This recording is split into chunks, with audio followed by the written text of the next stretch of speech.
성공 비결을 알려주지. 하나, 빛을 줬으면 단무지의 당연한 도리다. 발뺌한다면 베로바토.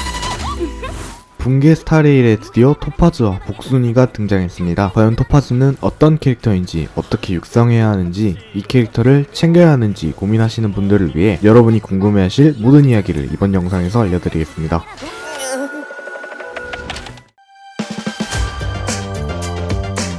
토파즈와 복순이는 화염 속성의 수렵 운명의 길을 가진 캐릭터입니다. 운명의 길이 수렵인 만큼 토파즈는 단일 적에게 높은 화염 속성 피해를 가하는 딜러 캐릭터입니다. 전투 스킬 발동 시 단일 적을 부채 증명 상태에 빠뜨려 적이 받는 추가 공격 피해를 증가시킵니다. 복순이는 해당 목표에게 토파즈 공격력에 비례하여 화염 속성 피해를 줍니다. 해당 전투 스킬 발동으로 피해를 가할 경우 이를 추가 공격으로 간주하며 추가 능력 당자 대월 개방 시 일반 공격도 추가 공격으로 간주합니다. 부채 증명 상태는 단일 적에게만 부여할 수 있으며 필드 위에 부채 증명 상태인 적이 없을 경우 토파즈는 아군의 턴이 시작될 때 랜덤한 적에게 이 상태를 부여합니다. 특성 피그마켓의 경우 전투 시작 시 토파즈는 복순이를 소환하며 복순이의 턴이 되면 추가 공격을 발동하여 부채 증명 상태에 빠진 적에게 토파즈 공격력에 비례하여 화염 속성 피해를 줍니다. 또한 부채 증명 상태에 빠진 적이 아군의 추가 공격을 받으면 복순이의 행동 게이지가 50% 증가합니다. 필살기 발동 시 복순이는 폭증 상태에 진입하고 복순이의 피해 배율과 치명타 피해가 일정량 증가합니다. 이 상태일 때 아군이 부채 증명 상태에 빠진 적을 일반 공격, 전투 스킬, 필살기로 피해를 줄 때 복순이의 행동 게이지가 50% 증가합니다. 복순이가 2회 공격하면 폭증 상태가 해제됩니다. 이처럼 토파즈는 복순이를 소환하여 공격하는 색다른 전투 방식을 활용하고 추가 공격을 주력으로 활용하는 독특한 메커니즘을 가진 단일 화염 속성 딜러입니다.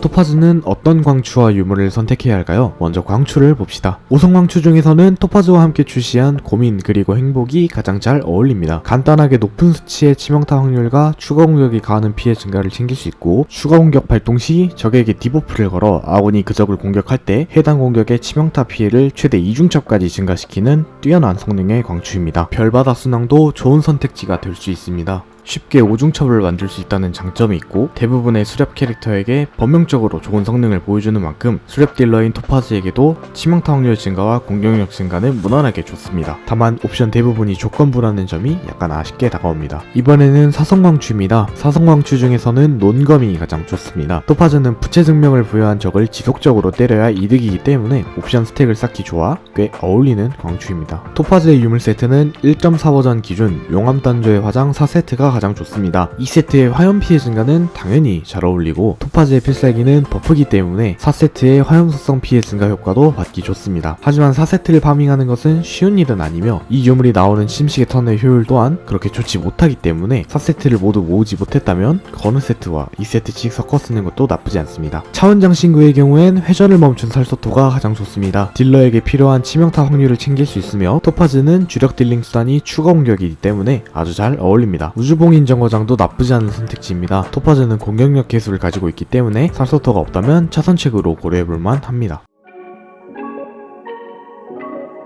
그렇다면 과연 토파즈는 꼭 뽑아야 하는 캐릭터일까요? 토파즈의 데미지는 모두 복순이에서 나오기 때문에 추가 공격을 여러 번 사용하여 복순이의 턴을 빠르게 순환하는 것이 중요합니다. 아군이 가하는 추가 공격도 복순이의 행동 게이지를 증가시키기 때문에 추가 공격을 할 수 있는 캐릭터, 예를 들면 클라라, 히메코, 블레이드, 마치센스, 헬타와 같은 캐릭터를 같은 파티에 편성하는 것이 효율이 좋습니다. 또한 토파즈는 적이 받는 추가 공격 피해를 증가시키는 디버퍼의 역할도 겸할 수 있어 현재 시점에서 추가 공격을 서포팅하는 캐릭터는 토파즈가 유일하기 때문에 일단은 챙겨가는 걸 추천드립니다. 성혼은 몇 돌파까지 해주는 게 좋을까요? 토파즈는 전체적인 성혼 돌파 효율이 좋은 편입니다. 1성혼의 경우 부채 증명 상태에 빠진 적이 추가 공격을 받을 시 강제 집행 상태에 빠지게 하여 최대 2중첩까지 추가 공격의 치명타 피해를 25% 증가시키는 굉장히 효율이 좋은 성혼입니다. 2성혼의 경우 복순이가 공격한 이후 토파즈가 에너지를 회복하여 폭증 상태를 더 자주 발동할 수 있게 해주는 무난한 성혼입니다. 4성혼의 경우 복순이의 턴이 시작될 때마다 토파즈의 행동 게이지가 빨라져 추가 공격을 더 자주 발동할 수 있게 해 결과적으로 복순이의 턴을 더 빠르게 순환시키게 도와주는 좋은 성운입니다. 6성운의 경우 복순이가 폭증 상태일 때 공격 횟수가 2회에서 3회로 증가하고 화염 속성 저항 관통이 10% 증가하는 굉장히 좋은 성운입니다. 가성비와 효율을 따졌을 때는 1성운까지 돌파해주는 게 베스트고 가장 강력한 토파즈를 원한다면 6성운까지 달리는 것도 나쁘지 않습니다. 다만 이는 필수적인 요소는 아니며 명함으로도 충분히 활용 가능합니다.